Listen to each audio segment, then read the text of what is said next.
தமிழ்நாடு முழுக்க வேளாண்மை செழித்து இருக்குன்னா அதுக்கு அவர் காரணம் இல்லையா?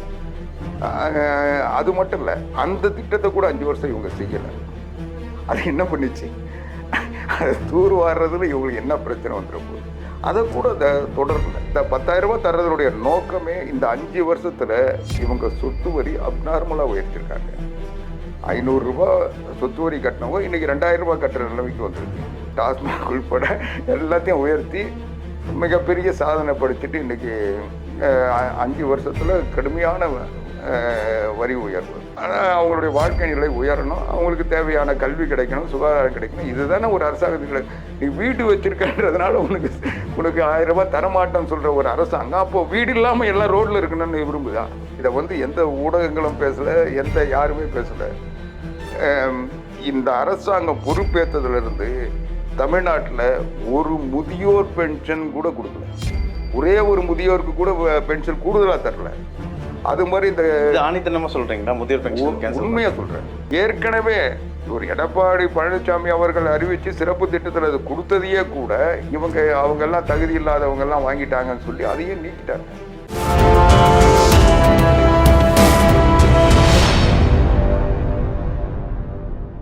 என்ஆர்ஐ தமிழ் நேயர்களுக்கு வணக்கம். இன்றைய நேர்காணலில் நம்மோடு இணைந்திருக்கிறார் அதிமுகவின் செய்தி தொடர்பாளர் திரு ஆவடிக்குமார் அவர்கள். வணக்கம் சார். வணக்கம் சார். 2026 தேர்தல் ஒரு வெற்றி வாய்ப்பு உங்களுக்கு ப்ளஸ் எது மைனஸ் எது இந்த தேர்தலில்?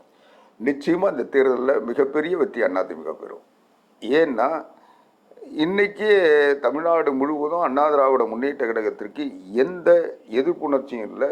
இன்னைக்கு எடப்பாடி பழனிசாமி அவர்கள் போகிற இடங்கள்லாம் ஒரு சாதாரண ஒரு பாமரன், ஒரு சாமானியன், எந்தவித ஆடம்பரமும் இல்லாமல், எந்தவித அந்த பேச்சில் கூட இந்த இலக்கிய நயமோ அல்லது எதுகை மோனை அந்த கவர்ச்சி அதெல்லாம் இல்லாமல் ஒரு இயல்பான ஒரு பாமரன் சாமானியன், ஒரு விவசாயி இன்னொரு விவசாயியோட எப்படி பேசுவாங்களோ அப்படி தான் பேசிகிட்டு இருக்காரு. இன்றைக்கி அது பத்திரிகை நிருபர்களை பார்க்க சொல்லியும் சரி, பொதுமக்களை பார்க்க சொல்லியும் சரி, மேடையிலையும் அவர் ஒரு யதார்த்தமான களத்தில் ஒரு உடைப்பாளி எப்படி கருத்துக்களை பரிமாறி கொள்வாருங்க அப்படி தான் பண்ணுறாரு. அதனால் இன்றைக்கி அவர்கிட்ட உரிமையோடு எல்லாம் கேட்குறாங்க. இன்றைக்கி தமிழ்நாடு முழுவதும் இன்றைக்கி ரொம்ப பெருசாக கூட ஆராய்ச்சி பண்ணி இன்றைக்கி தமிழ்நாடு முழுவதும் அவர் கொண்டு வந்த குடிமராமத்து திட்டம் தானே இன்றைக்கி ஒவ்வொரு நீர்நிலையிலும் பாதுகாக்கப்பட்டு இன்றைக்கி தமிழ்நாடு முழுக்க வேளாண்மை செழித்து இருக்குன்னா அதுக்கு அவர் காரணம் இல்லையா? அது மட்டும் இல்லை, அந்த திட்டத்தை கூட 5 வருஷம் இவங்க செய்யலை. அது என்ன பண்ணிச்சு? அதை தூர் வாடுறதுல இவங்களுக்கு என்ன பிரச்சனை வந்துட போகுது? அதை கூட தொடரல. இப்போ உங்களோட அறிக்கை ஒரு பேசும் பொருளாக இருக்குமா? நிச்சயமாக எங்களுடைய அறிக்கை பேசும் பொருள் மட்டும் இல்லை. இந்த தேர்தலில் பொதுமக்கள் அவங்களுடைய எதிர்பார்ப்புகளை இவங்க உணர்ந்திருக்கிறாங்க, இவங்க தெரிஞ்சிருக்காங்க. இதை ஆட்சிக்கு வந்த பிறகு நிறைவேற்றுவாங்கன்னு நம்பிக்கை ஏற்படுத்தியிருக்கு. வீட்டுக்கு வீடு ஃப்ரிட்ஜு அதுதாங்க மல்டிபிளா பண்ணிருக்கீங்க. திமுக செய்யறத அப்படியே மல்டிபிளா கொடுக்குறீங்க. சாத்தியமானு தான் கேட்குறேன். இல்லைங்க, நாங்கள் ஏற்கனவே மிக்சி, கிரைண்டர், ஃபேன் புரட்சி தலைவி அம்மா சொன்னாங்க, கொடுத்தது கூட நாங்கள் தகுதியான குடும்பத் தலைவின்னு தேர்ந்தெடுத்து போய் தேடி பிடிச்சி உங்களுக்கு தகுதி இருக்கா இல்லையான்னு டெஸ்ட் பண்ணி அதுக்கான புள்ளி விவரங்களை சேகரித்து அதிகாரிகளை அனுப்பி நாங்கள் எந்த பட்டியலும் எடுக்கலை. இன்றைக்கி கூட தமிழ்நாடு முழுவதும் ரேஷன் அட்டை வச்சிருக்க அத்தனை பேருக்கும் 20 கிலோ விலையில்லாத அரிசி புரட்சி தலைவி அம்மா அவர்கள் கொண்டு வந்த திட்டம் இன்றைக்கு வரைக்கும் கொடுத்துட்ருக்கோம். அந்த ஆட்சியால் கூட அதை தவிர்க்க முடியல, நிறுத்த முடியல. தொடர்ந்து ஒரு 15 வருஷமாக நடைமுறையில் இருந்துகிட்ருக்கு. அப்போ அவங்க அந்த அரிசியை இலவச விலையில்லா அரிசி வாங்குகிற அத்தனை பேருக்கும் 10,000 ரூபாய் தருவோம்னு சொல்கிறோம். நாங்கள் இந்த அதிகாரிகள் எடுக்கிற புள்ளி விவரம், நீ 300 யூனிட் கட்டினீங்கன்னா உனக்கு கிடையாது. உங்கள் வீட்டுக்கார் ஆட்டோ ஓட்டுறாரு, சரி அவர் சொந்தமாக ஆட்டோ எப்படி ஓட்டலாம்? வாடகை தானே ஓட்டணும். அவர் சொந்தமாக வாடகை கடன் வாங்கி ஆட்டோ வாங்கியிருந்தாருன்னா நீ பணக்காரன், நீ கிடையாதுன்னு சொல்கிறதெல்லாம் எங்ககிட்ட கிடையாது. அதே மாதிரி எல்லா வகையிலும் வீடு இருக்கா, சரி ஒரு குடிசை வீடு கட்டுன்னு நீ இவ்வளோ சுகமாக இருந்துக்கிட்டு நீ 1000 ரூபாய் கேட்குறியா? வீடு இருக்கவங்களுக்கெல்லாம் கொடுக்க மாட்டோமான்னு விரட்ட மாட்டோம். விலையில்லா அரிசி யார் யார் வாங்குறாங்களோ அவங்க அத்தனை பேருக்கும் அது தகுதி இருக்குது. அதுதான் அடிப்படை. அந்த ஏழ்மை நிலை எங்களுக்கு அரிசி தேவையில்லைன்னு சொல்கிறவங்க சர்க்கரை அட்டை வாங்கிட்டாங்க. அவங்க அதுக்கு பங்கு கேட்க வரல. அவங்களே அதுலேருந்து எங்களுடைய தேவையில்லை, எங்களுக்கு ஓரளவுக்கு வாழ்க்கை தரம் உயர்ந்திருக்கு, நாங்கள் இதை பயன்படுத்த விரும்பலை அப்படின்னு சொல்லிட்டு விலகி போயிட்டவங்க இருக்கிறாங்க. அந்த அத்தனை பேரும் ஏறத்தாழ 2,24,00,000 பேர், என்ன சரியான புள்ளி வரதுன்னா 2,2,4 கோடிக்கு மேலே.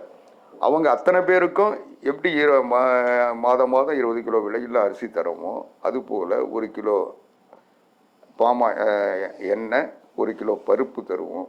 அந்த அத்தனை பேருக்கும் நாங்கள் ஆட்சிக்கு வந்த உடனே முதல் தவணையாக 10,000 ரூபாய் தருவோம்னு சொல்லியிருக்கோம். அதுக்கு பிறகு மாதம் 2,000 ரூபாய் தருவோம்னு சொல்லியிருக்கோம். ஆக இதில் இந்த 10,000 ரூபாய் தர்றதுடைய நோக்கமே இந்த 5 வருஷத்தில் இவங்க சொத்து வரி அப்நார்மலாக உயர்த்திருக்காங்க. 500 ரூபாய் சொத்து வரி கட்டினவங்க இன்றைக்கி 2,000 ரூபாய் கட்டுற நிலைமைக்கு வந்திருக்கு. மின்சார கட்டணம் அன்னைக்கு 300 ரூபாய் கட்டிகிட்டு இருந்தவங்க இன்றைக்கி 1,500 ரூபாய் 1,200 ரூபாய் கட்டுறாங்க. இதே மாதிரி எல்லா வரியும் தமிழ்நாடு அரசு எந்தெந்த வகையிலெல்லாம் வரி உயர்த்த முடியுமோ டாஸ்மாக் உள்பட எல்லாத்தையும் உயர்த்தி மிகப்பெரிய சாதனை படிச்சுட்டு இன்றைக்கி 5 வருஷத்தில் கடுமையான வரி உயர்வு. இன்னொரு பக்கம் பார்த்தீங்கன்னா மக்கள் வாங்குகிற உணவுப் பொருட்கள்லேருந்து எல்லாத்தையும் பன்மடங்கு விலையேற்றம்.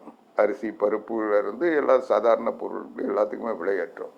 இது எல்லாம் இன்றைக்கி அனைத்து இந்திய அண்ணா திராவிட முன்னேற்ற கழகத்தின் பொதுச் செயலாளர் புரட்சித் தமிழர் எடப்பாடியார் அவர் போகிற கூட்டங்களெல்லாம் அந்த விவரப்பட்டியெல்லாம் படிக்கிறார். இவ்வளோ பாதிக்கப்பட்டிருக்காங்க.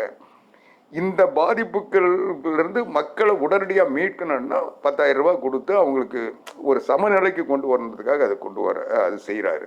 இப்போ இந்த விலையில்லா அரிசி வாங்குறவங்களை பார்த்தீங்கன்னா அவங்க அரசு ஊழியராக கூட இருப்பாங்க, அவங்க கடைநிலை ஊழியராக அவங்க வீட்டில் இருப்பாங்க, அவங்கெல்லாம் அந்த வாங்க. அதனால் அரசு ஊழியன்றதுனால நாங்கள் தரமாட்டோம்னு சொல்ல இதெல்லாம் தருவோம். இதை நீங்கள் ஒரு அரசாங்கம் ஏன் இவங்களுக்கு இவ்வளோ சலுகை தரணுமா?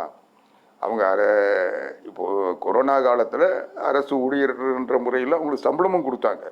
யாருக்கும் நிறுத்தாமல் ஒரு பைசா குறைச்சல் இல்லாத அவங்க வாங்குகிற சம்பளம் கொடுத்தாங்க. ஆனால் அதே சமயம் ரேஷன் அட்டை வச்சுருந்த அத்தனை பேருக்கும் அரிசி எல்லாருக்கும் 1,000 ரூபாய் கொடுத்தாங்க. இப்போ நீ சம்பளம் வாங்குறிய உனக்கு கொடுக்க மாட்டேன்னு அப்போ நாங்கள் சொல்லலை. அது ஒரு ஏன்னா இந்த மாதிரி இந்த பாகுபாடு பார்க்க சொல்ல தான் ஊழலுக்கு வழிவகுக்கும். இப்போ அதிகாரி அங்கே போய் சென்சர் எடுக்கிறோம், அம்மா நீ அரசு வேலை சார் உனக்கு தரமாட்டேன் அப்படின்னு சொல்ல பார்த்து செய்யுங்கன்னு அவன் கேட்பான். சரி பாதி எனக்கு கொடுத்துருவான்.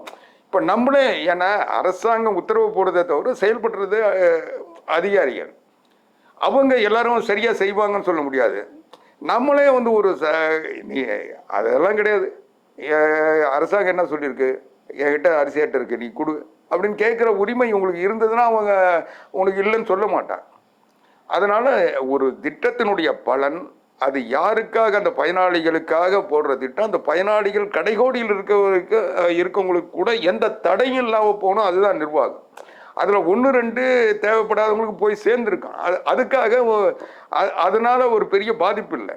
ஆனால் சேர வேண்டியவங்களுக்கு சேராமல் போச்சுன்னா அது பெரிய அந்த திட்டத்தினுடைய பலன் நோக்கமே நிறைவேறாமல் போயிடும். அதுதான் அண்ணா திராவிட முன்னேற்ற கழகம் புரட்சித் தலைவர் எம்ஜிஆர் காலத்திலிருந்து இன்னும் சொல்ல போனால் தமிழ்நாட்டில் ரேஷன் அட்டையை கொண்டு வந்தது புரட்சித் தலைவர் எம்ஜிஆர். அதனால் அன்னையிலிருந்து இன்னைக்கு இந்தியாவிலேயே ரேஷன் விநியோகம் சிறந்த மாநிலங்கள் கடைபிடிக்கிற மாநிலம் தமிழ்நாடு தான் முதன்மை இடத்துல இருக்குது. இன்னும் பல மாநிலங்கள் அந்த ரேஷன் பங்கீட்டு முறை கூட இல்லை. அதனால் இது எல்லாத்தையுமே நம்ம ஒரு முன்னோடியாக இருக்கோம். அண்ணா திராவிட முன்னேற்ற கழக ஆட்சி காலங்களில் உருவாக்கப்பட்டது. இந்த ஒரு கட்டமைப்பு இருக்க சொல்ல இவங்க ஒரு திட்டத்தை செயல்படுத்த சொல்ல இவங்க அரிசி அட்டை வச்சுருக்கோம் அத்தனை பேருக்கு கொடுக்கணும் அப்படின்றது, 20 கிலோ அரிசி வாங்குறீங்க அதனால் உங்களுக்கு தகுதி இருக்குன்னு கொடுக்கறது வேற. ஆனால் இவங்க ஒரு தகுதியை நிர்ணயிக்கணும்னு சொல்லி அதிகாரிகளை அனுப்பி நீ 300 யூனிட் மின்சாரத்தை பயன்படுத்துறியா, உனக்கு வீடு இருக்கா. ஒரு அரசாங்கத்தினுடைய நோக்கம் என்ன, ஒவ்வொருத்தரும் குடியிருக்க இடம், அவங்களுடைய வாழ்க்கை நிலை உயரணும், அவங்களுக்கு தேவையான கல்வி கிடைக்கணும், சுகாதாரம் கிடைக்கணும். இதுதானே ஒரு அரசாங்கத்துக்கு. நீ வீடு வச்சிருக்கன்றதுனால உனக்கு 1,000 ரூபாய் தரமாட்டேன்னு சொல்ற ஒரு அரசாங்கம் அப்போ வீடு இல்லாமல் எல்லாம் ரோட்ல இருக்கணும்னு விரும்புதா? ஒரு அரசாங்கம் இதை இப்போ வீடு வச்சிருக்க அத்தனை பேரும் பணக்காரன் ஒரு முடிவுக்கு வந்தீங்கன்னா அப்போ வீடு இல்லாமல் யாரும் இருக்கக்கூடாதுன்னு சொல்றது அரசாங்கம். அப்போ என்ன? அதனால இவங்க எந்த திட்டத்திலையும் ஒரு கொள்கை ரீதியான இலக்கம் இல்லை, ஒரு செயல் ரீதியான எதை எப்படி செய்யணுன்றது புரியல் இல்லை. அதனால் இவங்க ஊழலுக்கு இவங்களே வித்துடுறாங்க. இப்போ அங்கே இதை சொல்கிறது மூலிமா, அம்மா உனக்கு வரலையா, சரி நான் போய் தலைவர்கிட்ட சொல்லிட்டு வரேன், நான் பார்க்குறேன்னு அதில் திமுக நடுவில் இருந்து குளிர்காயிறான்ல. இவங்க 10 வாட்டி மனு வாங்கிறது, இது உங்களோட ஸ்டாலின் அந்த திட்டத்தில் போய் மனு கொடுமா அது வந்துடான்னு சொல்லி அலைய வைக்கிறது. நீங்கள் இந்த திட்டத்திலே பார்த்துங்க, 1000 ரூபாய் கொடுக்கறதுலையே முதல்ல 1,08,000 பேர் என்னவோ கொடுத்தாங்க, அப்புறம் 1,13,000 கொடுத்ததா சொன்னாங்க. அதுவும் 28 மாதத்துக்கு பிறகு கொடுக்க ஆரம்பித்தாங்க. அந்த கொடுத்ததுக்கு பிறகு ஒரு 27 மாதம் அதை கொடுத்துட்டு வந்தாங்க. ஆனால் இப்போ ஆட்சி விட்டு இவங்க போகிற நேரத்தில் இப்போ 1,31,00,000 பேர் 5,000 ரூபாய் கொடுத்தாங்க. அப்போது முதல்ல வாங்கினவங்க 27 மாதம் 27,000 ரூபாய் வாங்கிட்டாங்க. இப்போ வாங்கினவங்க வெறும் 5,000 ரூபாய் தான் வாங்கியிருக்காங்க. அப்போ ஒரு திட்டத்தில் பலன் எல்லாருக்கும் சமமாக கிடைக்கணும்ல. அப்போ இந்த 28,000 பேர் அப்போ ஏமாற்றப்பட்டிருக்காங்கன்ற பொருளாக இல்லையா? அதனால் ஒரு திட்டமே, நான் இன்னொன்று சொல்கிறேன், இதை எந்த ஊடகங்களும் பேசலை, யாருமே பேசலை. இந்த அரசாங்கம் பொறுப்பேற்றதுலேருந்து தமிழ்நாட்டில் ஒரு முதியோர் பென்ஷன் கூட கொடுக்கல. ஒரே ஒரு முதியோருக்கு கூட பென்ஷன் கூடுதலாக தரல. அது மாதிரி இந்த ஆணித்தனமாக சொல்கிறீங்களா? முதியோர் பென்ஷன் உண்மையாக சொல்கிறேன்.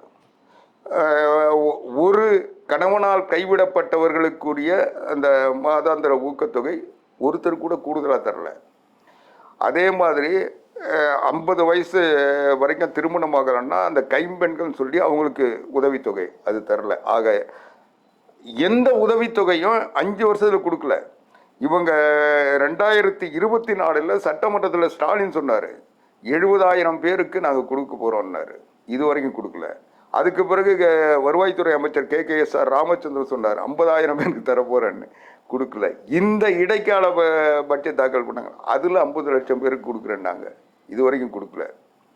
அது மட்டும் கொடுக்கலன்னு மட்டும் இல்லை, ஏற்கனவே எடப்பாடி பழனிசாமி அவர்கள் முதலமைச்சராக இருந்தபோது கடைசி நேரத்தில் ஒரு சிறப்பு திட்டமாக 1 டன்ல கொண்டு தமிழ்நாடு சட்டமன்றத்தில் அறிவித்தார். 5 லட்சம் பேருக்கு முதியோர், இந்த கணவனால் கைவிடப்பட்டவர்கள் இந்த உதவித்தொகை 5 லட்சம் பேருக்கு தரப்போகிறோன்னு அதை ஒரு சிறப்பு திட்டமாக போட்டு தமிழ்நாடு முழுக்க 5 லட்சம் பேரை சேர்த்து கொடுத்தோம்.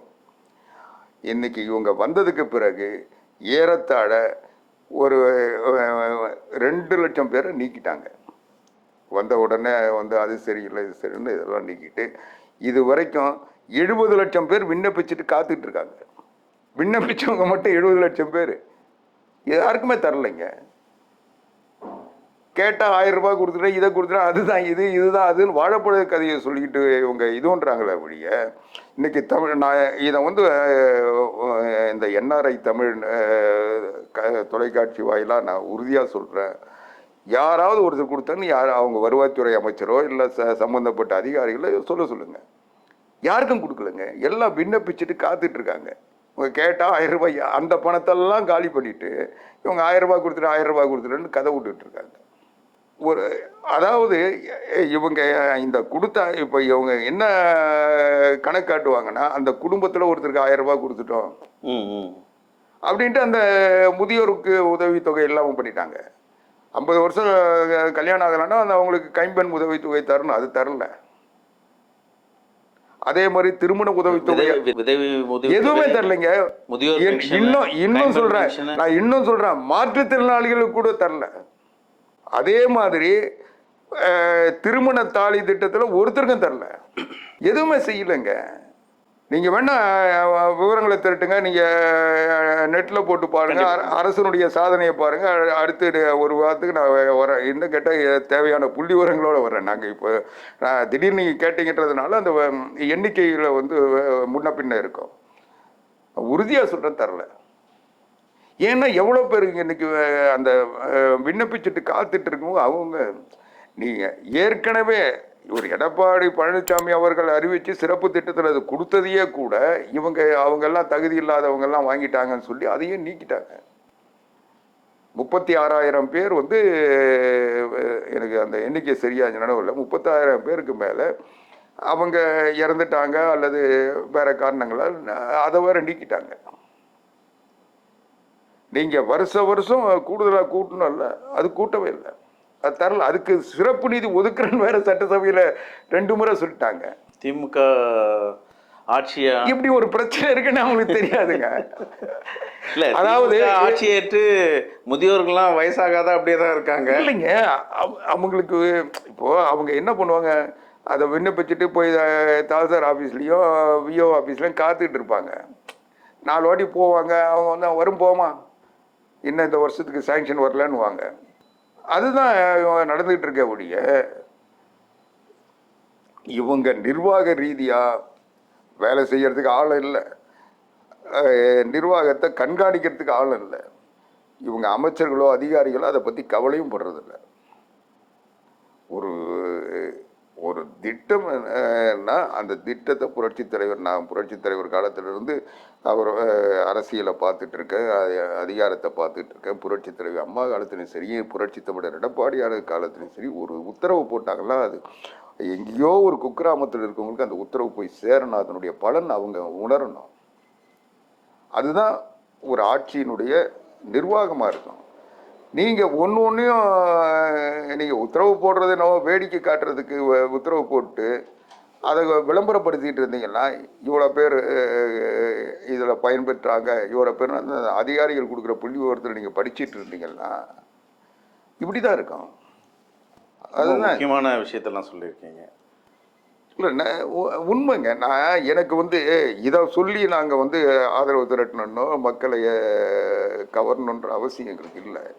ஆனால் மக்களுடைய பாதிப்புகள் இது போல இது எதுக்குன்னா, இதை இவங்க எவ்வளோ கண்துடைப்பு பண்ணாலும் அந்த பாதிக்கப்பட்டவங்களுக்கு அந்த இது அவங்க எங்களை பார்க்க சொல்லி சொல்கிறாங்களே, நீங்கள் கேட்டவங்களுக்கெல்லாம் கொடுத்தீங்க, இப்போது இவ்வளோ நாள் ஆச்சு நாங்கள் இது பண்ணிகிட்ருக்கோம். நீங்கள் தமிழ்நாட்டில் கிராம பொருளாதாரத்தை உயர்த்தினது அம்மா கொண்டு வந்த அந்த ஆடு வழங்கும் திட்டம், கறவை மாடு வழங்குற திட்டம். அந்த திட்டத்தில் எனக்கு கண்ணு தெரிஞ்சு எத்தனையோ கணவனால் கைவிடப்பட்டவங்க, முதியவர்கள், ஆதரவற்ற பெண்கள் பலன் பெற்றாங்க.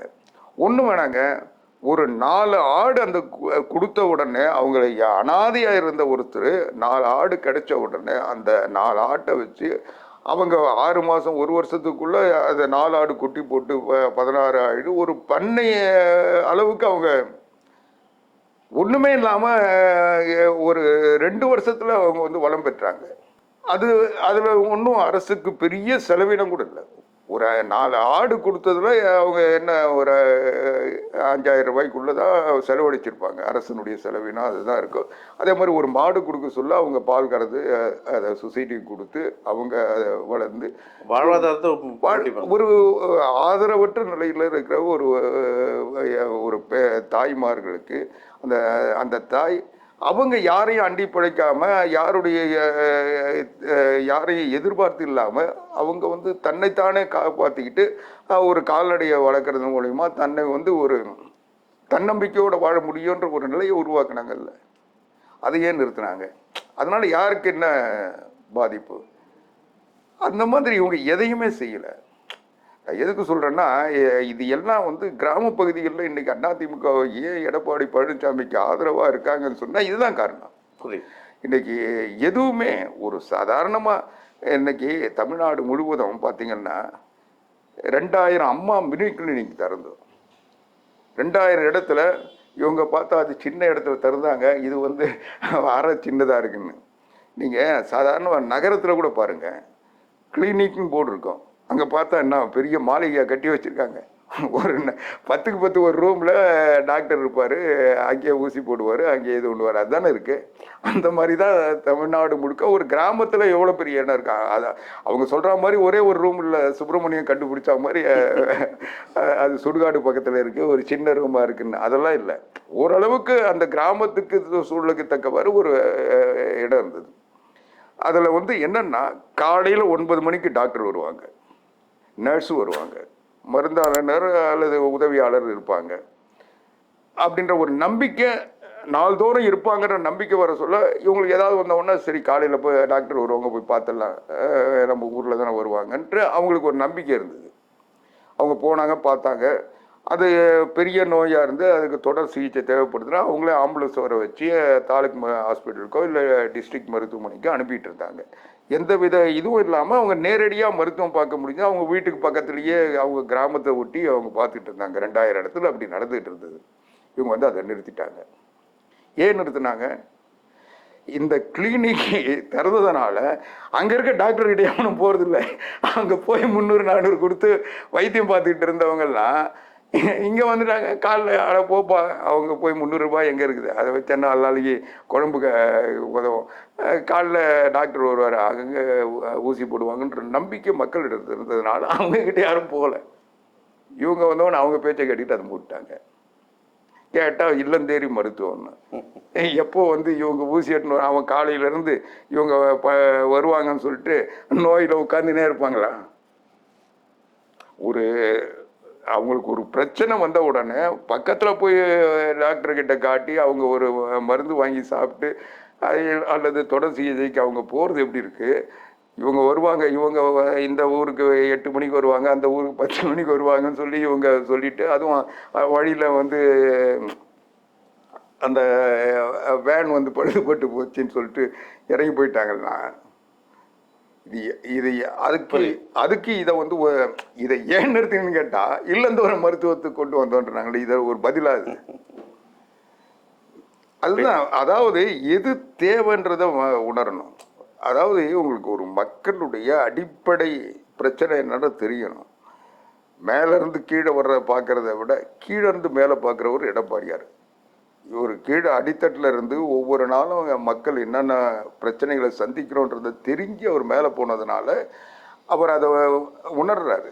ஆனால் மேலேருந்து கீழே அப்பாவனுடைய செல்வாக்கில் சுகபோகியாக இருந்துட்டு கீழே பார்க்கறதுனால நம்மள மாதிரியே எல்லாரும் இருப்பாங்க அவங்க நினைக்கிறாங்க. அதுதான் 2 பேருக்கு. இது ஜனநாயகத்துக்கும் மன்னராட்சி முறைக்கு இருக்க வேறுபாடு தான் இன்னைக்கு ஸ்டாலினுக்கும் எடப்பாடிக்கும் இருக்க வித்தியாசம். திமுக செய்ய தவறிய பல திட்டங்கள், மக்களுக்கு எது முக்கியமோ அதெல்லாம் செய்ய தவறிய பல திட்டங்களை மக்கள் முன் வச்சுருக்கீங்க. பார்ப்போம் மக்கள் எந்த மக்களோட தராசில் யார் பக்கம் அதிகமாக இருக்கு. மக்கள் தமிழ்நாட்டு மக்களை பொறுத்தும் விழிப்புணர்வு பெற்றவர்கள் இன்னைக்கு அவங்க வந்து எந்த நிலையிலையும் தனக்கு நல்லது எது செய்ய கெட்டது எதுன்னு முடிவு பண்ணுற தகுதியும் திறமையும் பெற்றவர்கள். அதனால் சரியான தீர்ப்பை நிச்சயமாக தருவாங்க. எடப்பாடி பழனிசாமி அவர்கள் இன்றைக்கு களத்தில் நிற்கிறாரு, இன்றைக்கி உறுதியாக மக்களோடு இருக்கிறாரு. அதனால் மக்கள் அவரோடு இருக்கிறாங்க. நிச்சயமாக அதிமுக பெரும்பான்மை பெற்று வெற்றி பெறும். தொடர்ந்து பேசும். உங்கள் வெற்றி இலக்குக்கு வாழ்த்து.